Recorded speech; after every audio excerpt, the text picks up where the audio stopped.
আমি যদি বিয়ে করি তাহলে সাকিব খান দাগি মুভি। এই শহরের মেয়েরা প্রতিষ্ঠিত আব্বুদের কাছে বিয়ে বসতে চায়। এই শহরের মেয়েরা প্রতিষ্ঠিত বুড়িওয়ালা টেকাওয়ালাদের কাছে বিয়ে বসতে চায়। এই শহরের কচিকাঁচা মেয়েরা বুড়া বুড়া সুগার ডেডিদের কাছে বিয়ে বসতে চায়। তো এই দেশের মেয়েদের রুচি দুর্ভিক্ষ চলতেছে এবং এই দেশের মেয়েদের মস্তিষ্ক পতন ধরেছে। আমরে বলতাম বরবাদ আম্মু মুভি আমি যদি দেখে বিয়ে এসে করি এই তাহলে সাকিব মেয়েটা খান। বলতেছে যে সে সাকিব খানের কাছে বিয়ে বসতে চায় এবং সে প্রস্তুত আছে সাকিব খানের কাছে বিয়ে বসার জন্য। তা আমার কথা হচ্ছে, ধরেন আপনি সাকিব খানকে বিয়ে করতে পারেন, এটা অস্বাভাবিক কিছু না। তবে একটা কথা মনে রাখবেন, এই শহরের মেয়েরা প্রতিষ্ঠিত আব্বুদের কাছে বিয়ে বসতে চায়।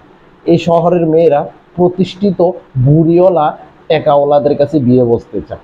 এই শহরের কচিকাঁচা মেয়েরা বুড়া বুড়া সুগার ডেডিদের কাছে বিয়ে বসতে চায়। তো এই দেশের মেয়েদের, এই শহরের মেয়েদের রুচি দুর্ভিক্ষ চলতেছে। এটা বলি এটাই কি শেষ? এটাই শেষ না। এই মুভি দেখে আসছে সাংবাদিক, খাইতাই তো কোনো কাজ নাই, সাংবাদিক গেছে যে মুভি রিভিউ নেওয়ার জন্য।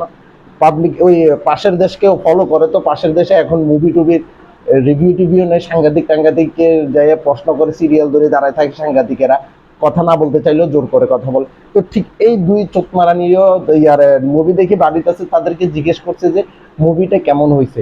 তো সে বলতে চাচ্ছে যে বরবাদ মুভি দেখার পর আমি সাকিব খানের প্রেমে পড়ে গিয়েছে, সাকিব খান যদি যে রাজি থাকে আমি তাকে বিয়ে করতেই প্রস্তুত আছি, চিন্তা করছে।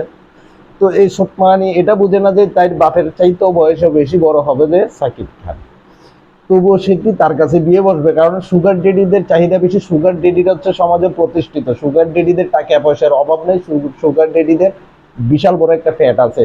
ফ্যাট যত বড়ই হোক, ফ্যাট যত ছোটই হোক, কোনো সমস্যা নাই, কিন্তু ফ্যাট বড় মানুষের কাছেই টাকা পয়সা বেশি থাকে। তার কারণে সুগার ডেডিদের কাছে বিয়ে বসতে প্রস্তুতি নেয় আমাদের দেশের এই শহরের কিছু মস্তিষ্ক পতনশীল কচিকাঁচা মেয়ে।